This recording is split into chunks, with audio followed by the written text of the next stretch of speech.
Good morning, students. We meet again in the English period of class 10th. Today we will discuss about a new poem, A Tiger in the Zoo, written by Leslie Norris. Apparently very simple topic, a tiger in the zoo. But what's so great about this poem, we will discuss it in this video. But at the outset, let me tell you a little about the poet. Although you know that I personally don't believe that the poets are greater than the poems.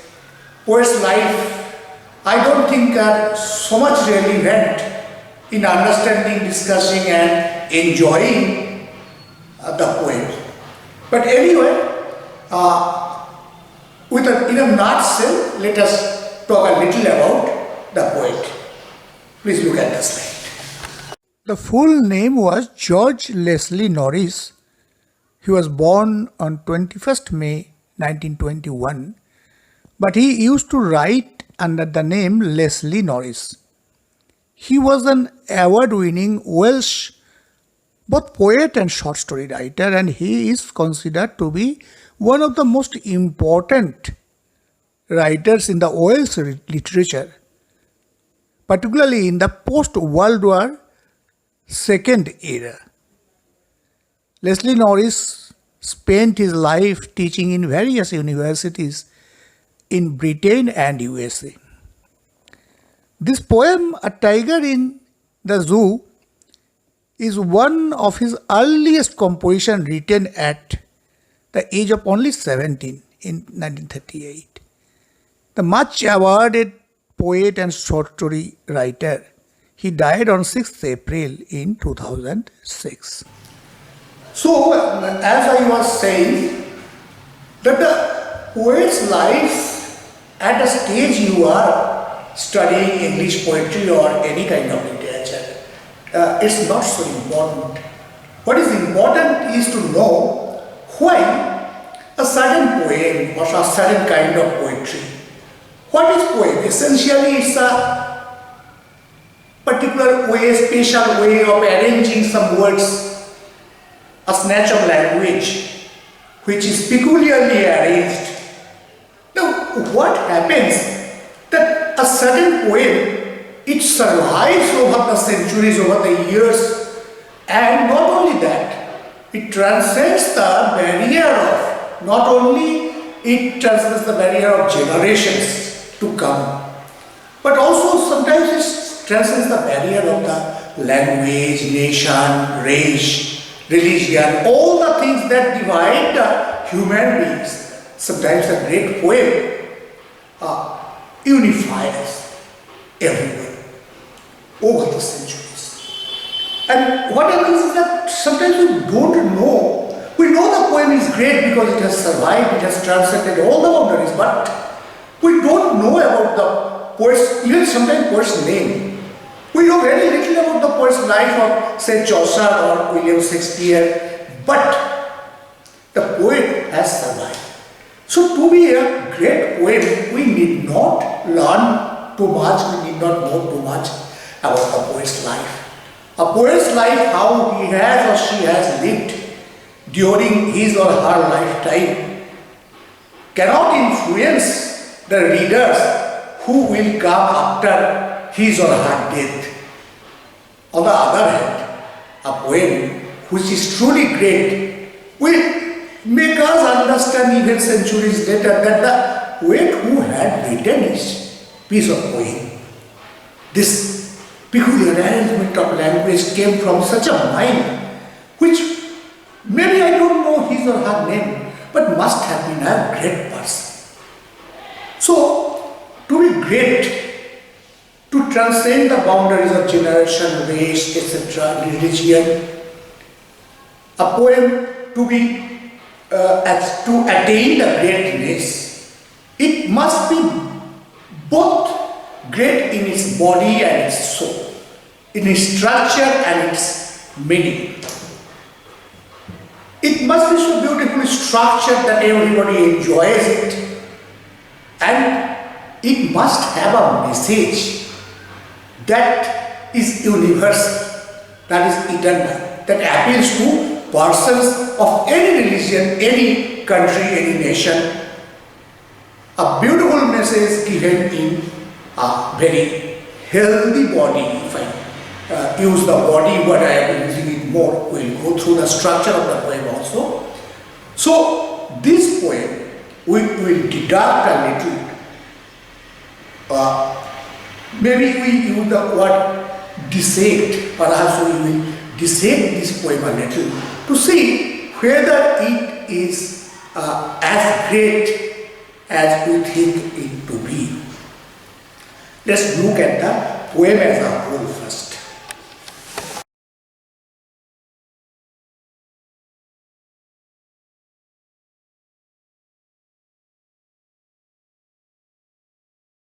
We will read the poem stanza by stanza. You know, stanza is the poetic equivalent of a paragraph in a prose. What is a paragraph in a prose is a stanza in the poem.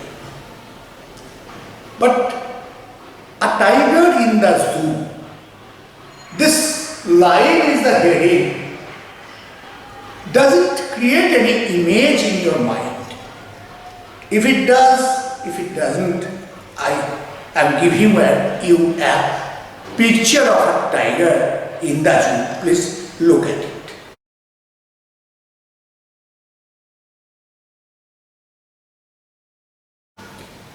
I give you an image first because you know this poem is more about imagery, creating images through words.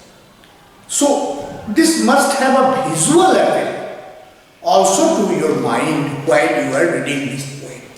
To do that, I will give you some words in the beginning which may influence your imagination while visualizing this poem. I will give you some tiger words. Some words, English is a very picturesque language.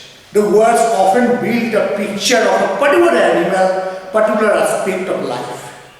Let me give you some tiger words so that when I am talking and we will be reading the poem, you can visualize the tiger, what he is doing, how he is doing through the words themselves.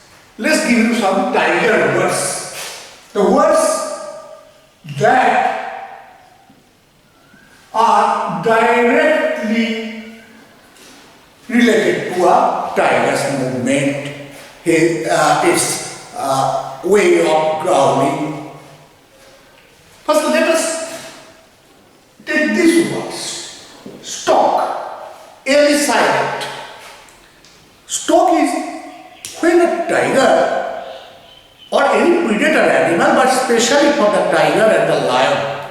Perhaps you know from your biology classes that tiger, panther, leopard, jaguar, along with the puma, cougar and the Asiatic lion and African lion. These make the big cat family. So these words, though I am telling you tiger words, they apply to any of the big cat families. Stalk. Stalk means when a predator, a hunter animal, it is moving very slowly, secretly, quietly to catch another animal, to eat it, to hunt it. Very secretness, quiet, surreptitious. Still the approach. That kind of walking is stalk. What is the difference of stalk and prowl? The tiger is stalking the deer. The deer doesn't know that the tiger is behind it. But when a tiger prowls, he is also looking for catching an animal, hunting animal. But the difference is that when the tiger or the big cat prowls, he is working, hunting in a particular area. That area is under his control. He is the master of that area. So, in his walking now, there is quietness, there is stealthiness. He doesn't want the animals to be hunted to run away, get prior warning. But there is a certain swag in his walking style. If you want an example, throughout my life I have seen, heard this example when I was working in the corridor of some school. I heard a lot of times the students are talking inside the classroom, hush, the principal is prowling. So you understand that the tiger, when the tiger prowls, all the animals know it and are afraid. What is another word? Lark.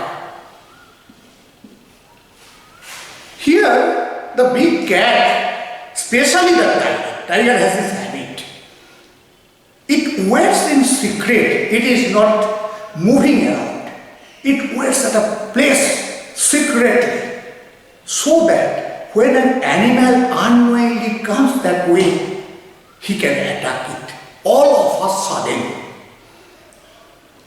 Usually, besides some pond, water hole in the jungle, a tiger lurks, so that when the other animals like deer will come there to drink water, he can pounce on it. Another word, tiger word, pounce. All of a sudden jump on the prey, on the hunted animal. An example, sentence. Your exams are lurking. Your exams are lurking just around the corner. Just when the quarantine days will be over, it will pounce on you. Let me give you some more words. Snarl. You have perhaps seen some dogs do eat in your locality.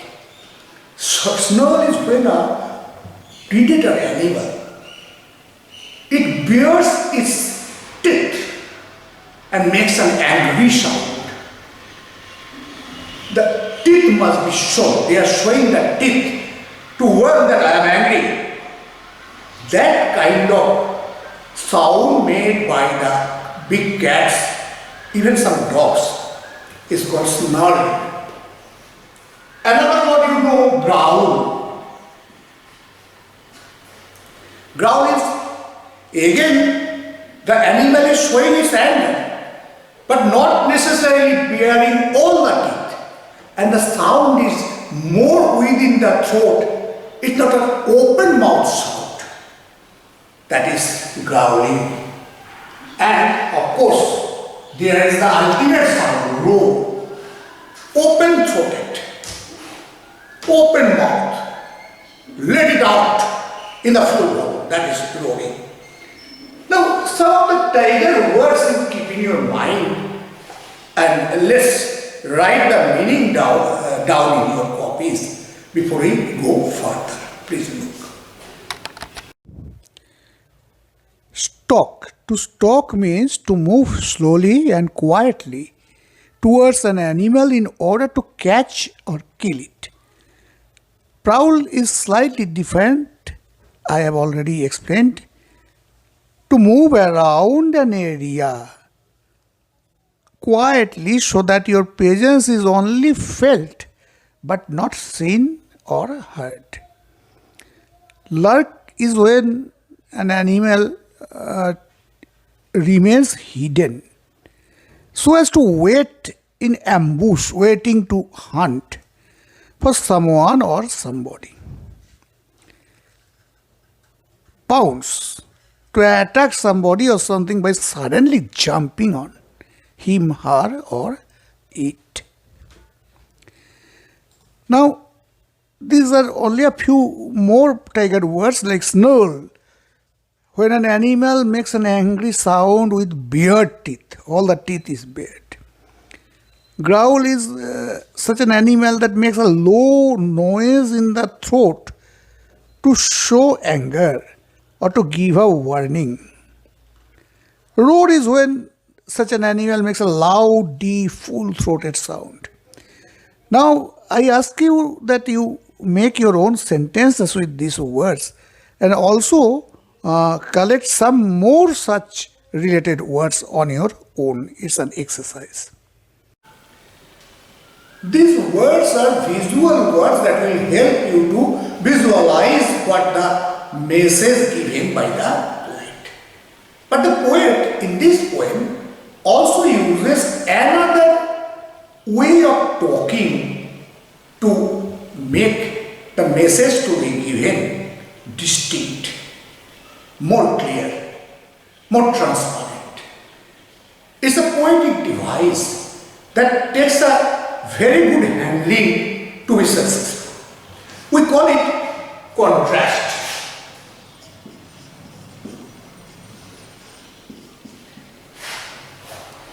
You know, in this poem, when I am talking of contrast, let's be clear about what is contrast. Contrast is a literary device, or we use this word in our daily life also.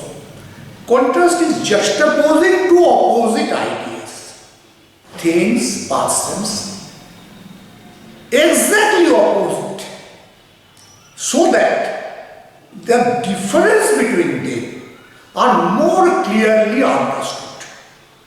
It's a poetic device that is used to bring out the difference between two ideas, things, etc. Is the opposite to using a simile or metaphor, where we use the poetic device, when we use a simile or a metaphor. We use that device to bring out the similarity, between two dissimilar things. Like I am telling you a simile. Her face is as beautiful as moon. The moon and face, two things are totally dissimilar. But by using the word beautiful, moon is beautiful, her face is beautiful. Beauty is the common point. We associate two different things, totally dissimilar things, on a common point of similarity. Contrast is opposite. Contrast, we are putting two almost similar things together. A tiger in the cage, a tiger in the open, wild. Tiger, same tiger. Same tiger words are applicable to both. But here we are not showing the similarity. Similarity is obvious. But we are showing the dissimilarity, difference.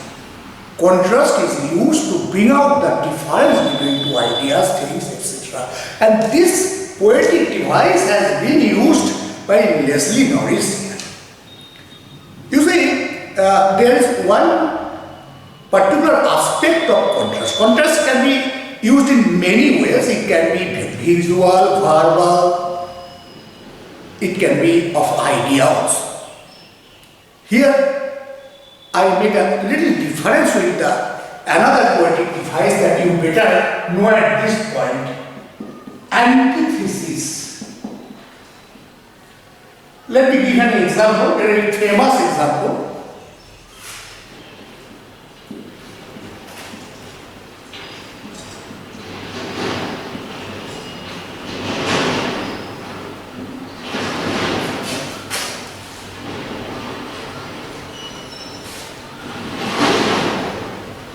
Than to serve in heaven. It's from Paradise Lost, a great epic. This is an example of antithesis, which is also a kind of contrast to opposite ideas, reign in hell and serve in heaven. It is better to rule in the hell better than to be a servant in the hell.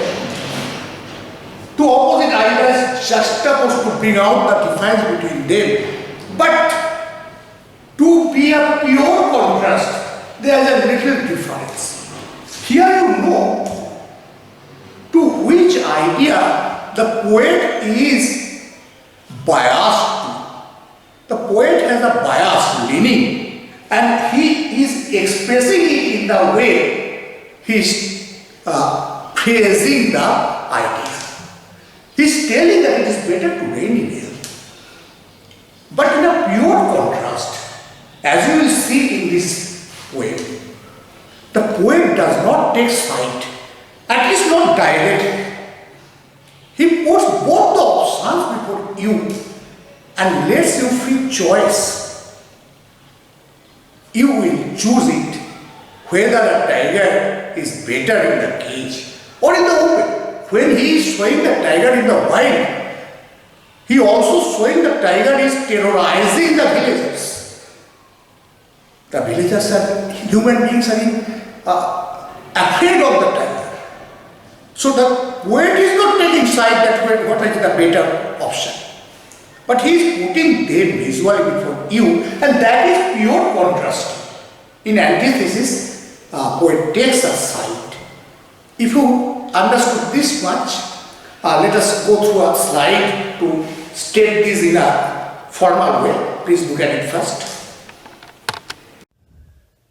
Contrast is comparison between two people, things, or ideas that shows the differences between them in spite of their apparent similarities.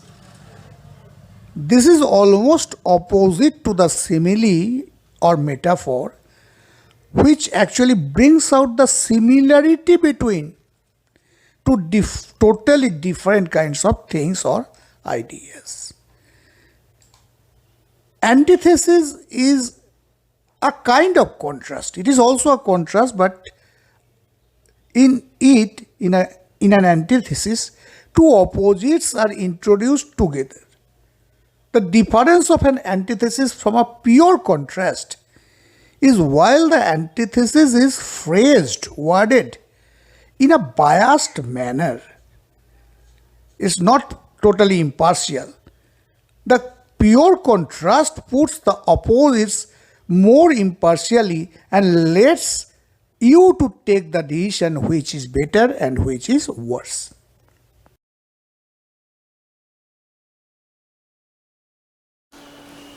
This is the first stanza, rather the first part of the contrasting visuals that the poet is offering before you. It must have two parts. The contrast must be of two parts. The first part is here. But let's go through some basic things first. Let's do the rhyme scheme. What is the rhyme scheme of this poem? This stanza is written in a quartet form. It has 4 lines. Actually, this poem is of 5 quartets. 4-line stanzas are called quartets, and this poem is composed of 5 quartets. What is the rhyme scheme?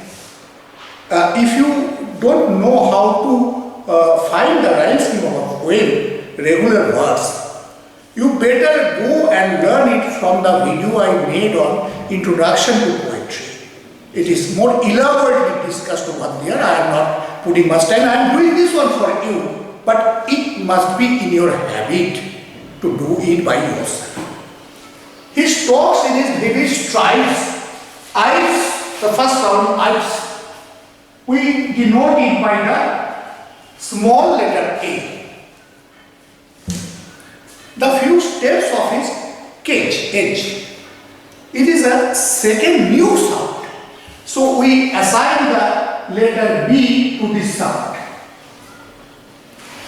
On pads of velvet white, another new sound. We assign the letter C for this rhyme, and in his white range, H, again B. So the right skin of this poem is ABC.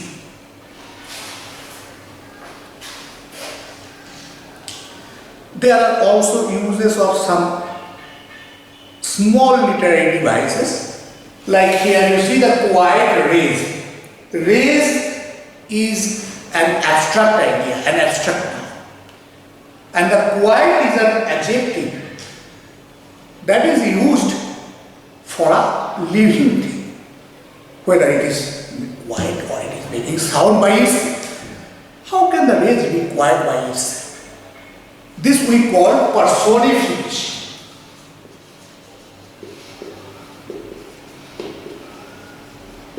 What is personification? Personification is assigning the human qualities, the qualities that can only belong to a human being or maybe the living beings, assigning those qualities to a inanimate, non-living thing or an abstract idea to make it personal.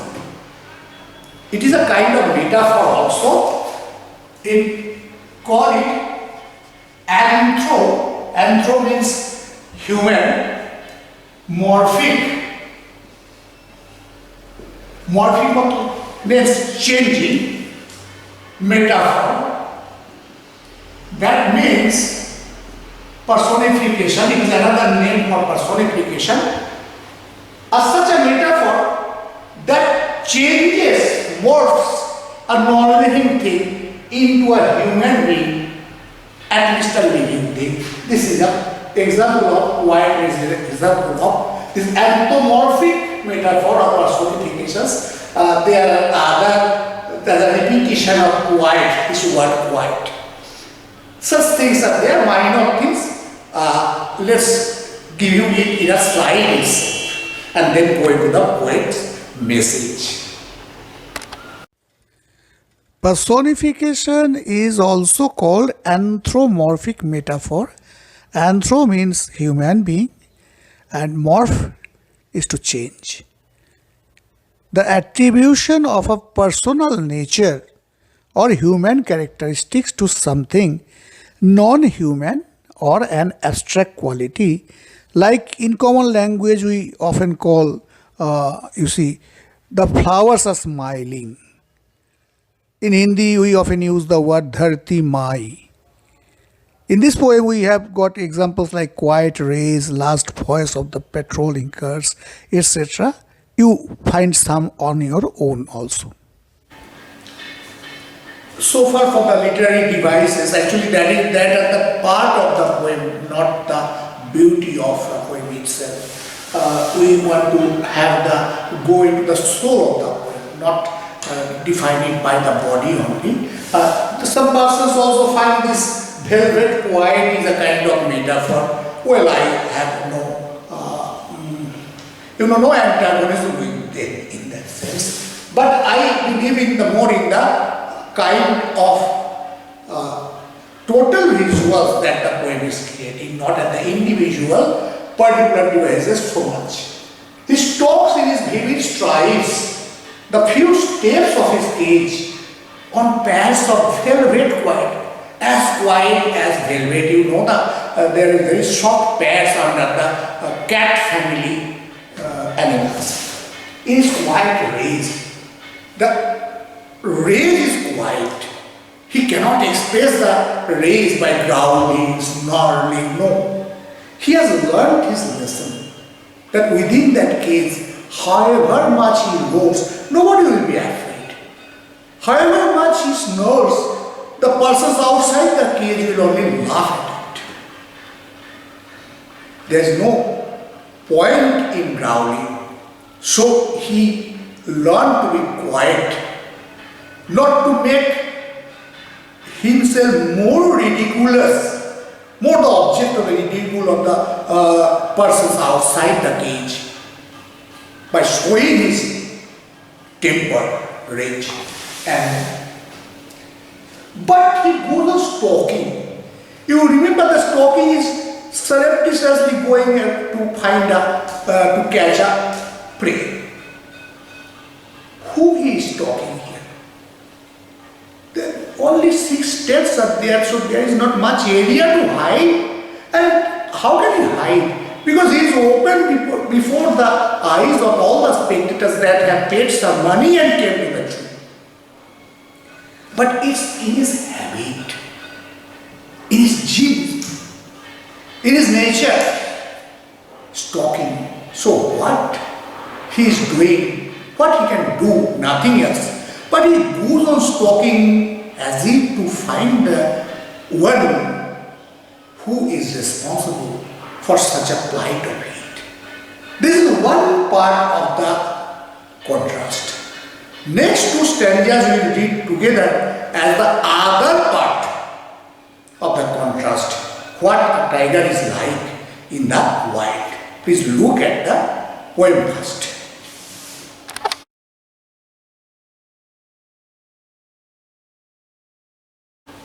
This is the first part of the contrasting second half. What a tiger is like in the wild. What this tiger that is inside the cage, an object of ridicule of the spectators, human spectators. If he was in the wild, what he would have been doing? Lurking, waiting to hunt secretly. Sliding through the long grass. I will show you what long grass is like. It is called elephant grass, almost to the height of elephants, and in which the tiger lurks and slides effortlessly, noiselessly. It moves towards the animal it wants to hunt. It's near the water pool I was talking about it, where a plump deer was. Not the meat thrown to him in his cage now. He catches fresh meat, plump, fat deer. So, you see, this is the kind of visual that the poet is trying to contrast with the caged tiger. It has the second one. I told you that in a contrast the poet does not take side. So, it does not only hunt the deer, it also hunts human. The poet has shown it in the third stanza. Please look at it first.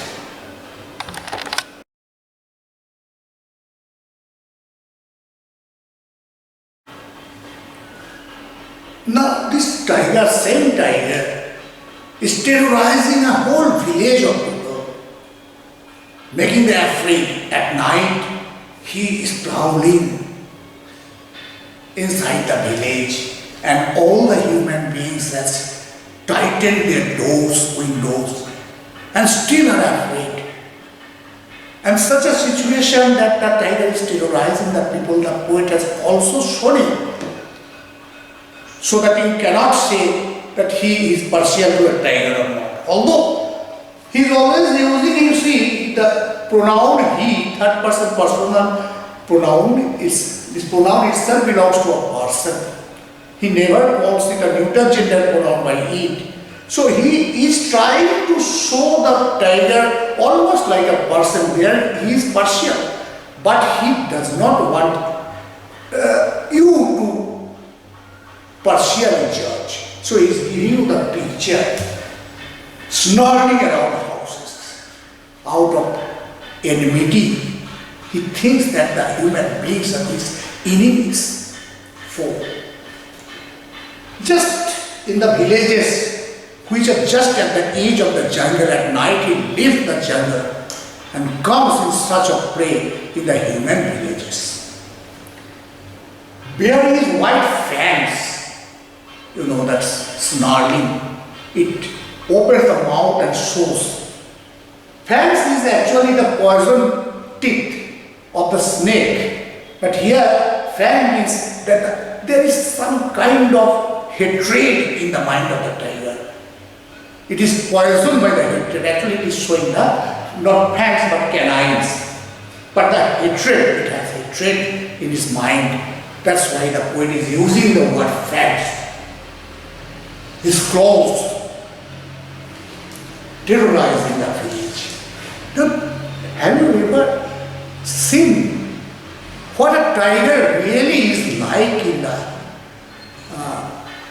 open, in the wild?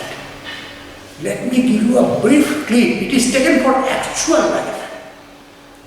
Some hunters are going on elephant,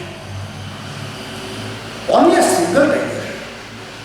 They shot at it. It was hiding in that long grass, somewhere in the long grass, and one hunter had suspected that a tiger is there, and he shot it.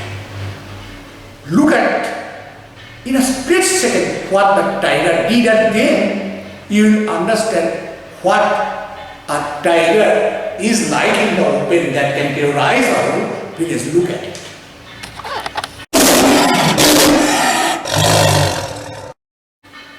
You see, and now you can feel what such an animal, if it is even kept in the zoo, what danger lurking there.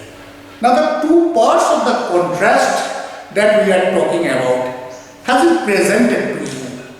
And in the next two stanzas, the poet goes back to that tiger in the zoo and finishes contrasting it so that you can take a side and get the actual message of the poem. Right. Let us look at the next stanza.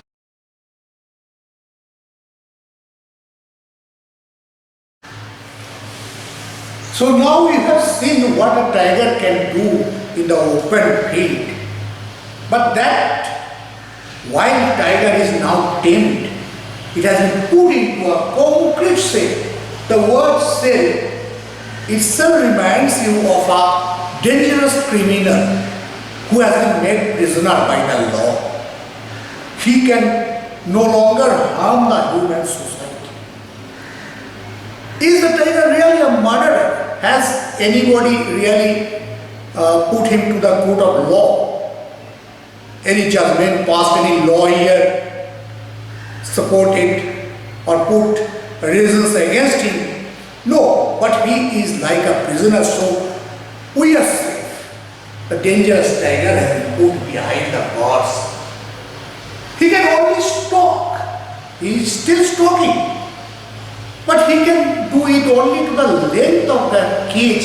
He cannot come out of the cage and attack the human beings. So it is only ignoring the visitors, the human visitors. They are coming by lots to see that tiger which would have been terrorizing them if it were outside. You see that. Now, in the previous picture, the tiger was prowling and terrorizing the village. And now the tiger is inside. The human beings are outside.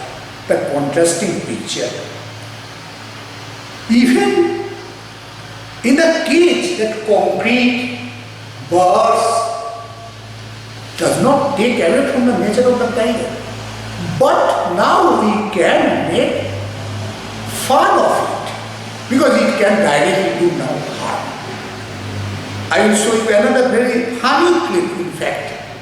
But it's made fun of the caged animals by a great personality, you know him. Let's look at the clip to see how we make fun of the caged animals. Please look at it. Very funny. But you see, it doesn't show the actual. It shows the nature, the violent nature of the animals is still intact. It believes inside the cage. But it does not show the reality of a caged animal. That we will see in the fifth stanza. The poet represents the final part of his contrasting argument. At the end of it, he is using the word argument because when a poet wants to give a long message through such elaborate process, he must have an argument. He does not only want the argument to come open and be accused of partiality. Let's look at the actual picture of the final stanza. Look at it.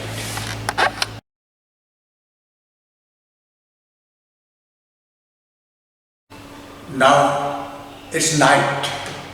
All the visitors have left and the tiger is left alone inside his cage. The whole day he was feeling restless because all the visitors were coming, he was feeling angry.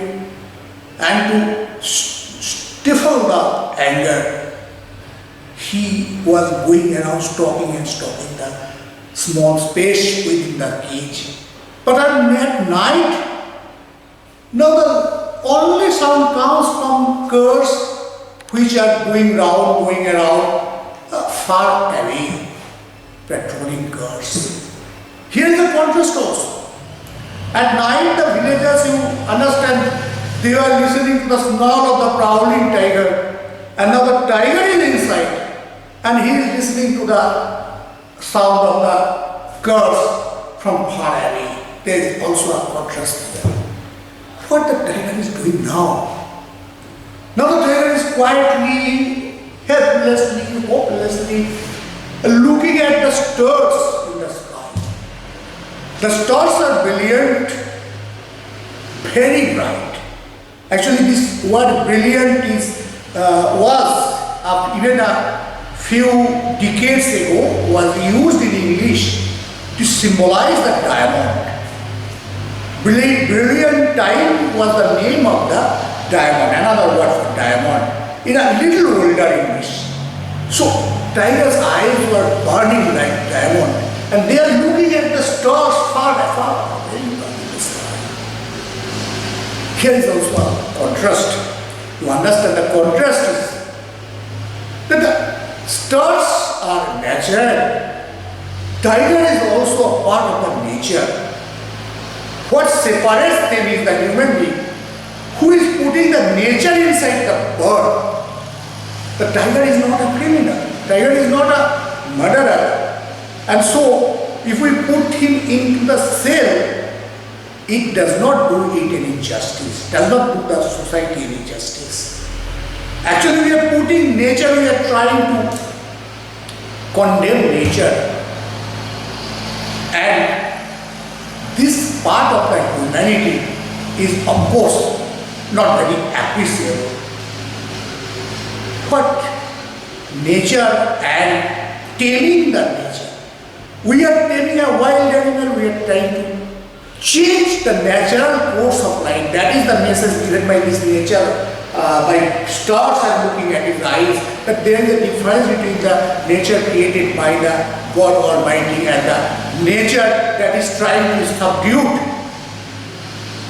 by the human beings. There is a difference.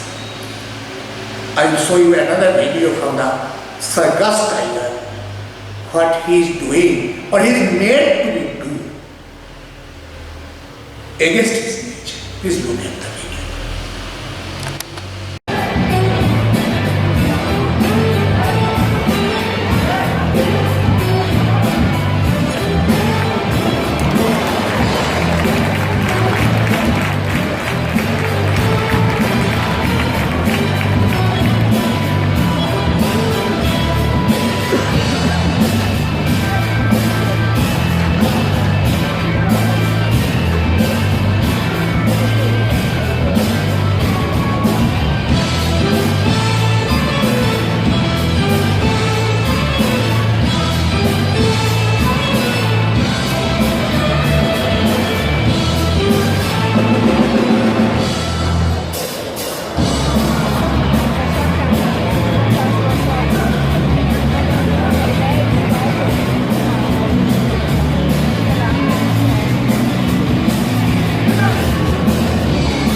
to the fire. Fire is one thing every animal is afraid of. But here a ferocious animal is made to jump through the fire, and if you think that has been taught to jump through fire very easily, going against this instinct, nature, instead of being afraid of the fire, it plays with it. Does it do it willingly? No, nonsense. Bunkum. It cannot happen. It must be more afraid of what punishment it will get if it disobeys the ring master. That punishment is more fearful than the fire. So you see how much torture must have been behind teaching this animal to jump through a ring of fire. So this is the message. The message is not only about a tiger and not only about a caged tiger. Message is about all the animals, and message is in general cruelty to the animals. I will not go into the detail of how many kinds of cruelty can be done to the animals and are done to the animals. Here we are talking only about a zoo. Let us keep within that radius. You see that poet has given two contrasting views of what nature should be and what civilization, how it should keep nature intact. And you have seen yourself that unless we are keeping the distance with the nature and preserve nature, it is intact. What happens? We are suffering these days. We ourselves have been self-quarantined, self-caged. We are keeping ourselves within the cage because our civilization has reached such a state that it is going to consume ourselves. So, at this point of time, the message of the poet that we must stop cruelty to the animals, at least we should not, without giving it a trial, without any crime done by it. It is following only the nature when it is terrorizing a village.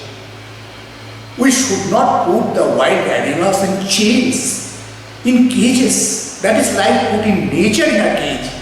And what happened? You know that now we are in the cage and the nature is outside. This message is very strongly given here through the very beautiful versification. I have given the rhyme scheme of only one stanza so that you can do it by yourself for the rest of the stanzas. And the figures of speech I have mentioned, contrasting, etc. You find the other examples by yourself. It is very easy to do. And what you have learned, which side are you going to take?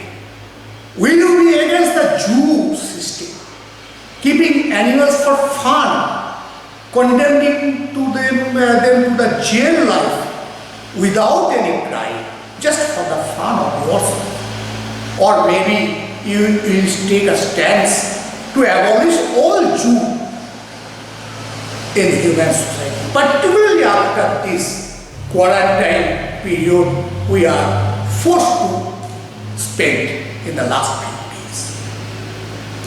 So, let me read the poem, full poem, because I stress it very much that a poem must be read properly. There is a lot of factors, meter, accent, rhythm. I am not going into that. But unless you read it clearly and openly, you will not enjoy the language, English language fully. So, I will be reading this poem now. You better read aloud it with me. Please. He stalks in his vivid stripes the few steps of his cage, on pads of velvet quiet, in his quiet race. Let's repeat it once more. He stalks in his vivid stripes the few steps of his cage, on pads of velvet quiet in his quiet rage.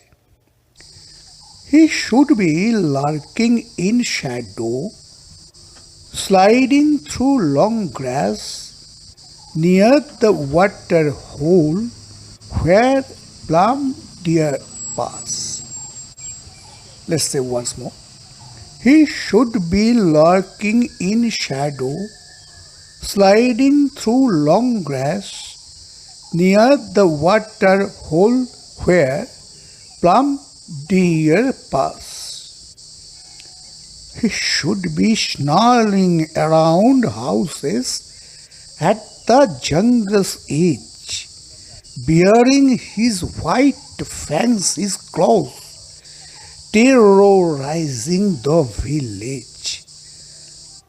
Once more, he should be snarling around houses at the jungle's edge, wearing his white fangs, his claws, terrorizing the village.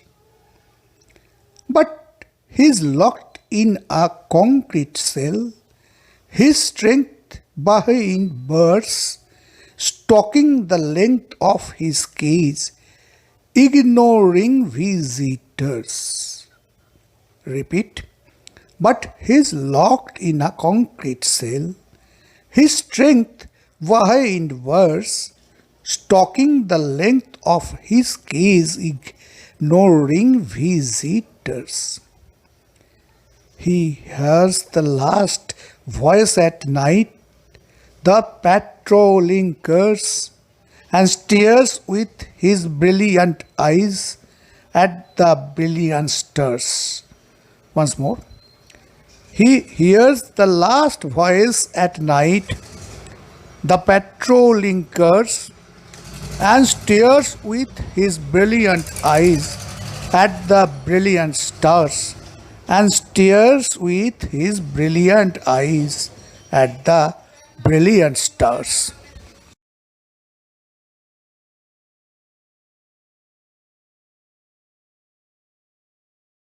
So students, this is all for today. We'll meet again very soon. Till then, stay home, stay strong, stay safe, and stay studious. And please do the homework I am giving. Thank you.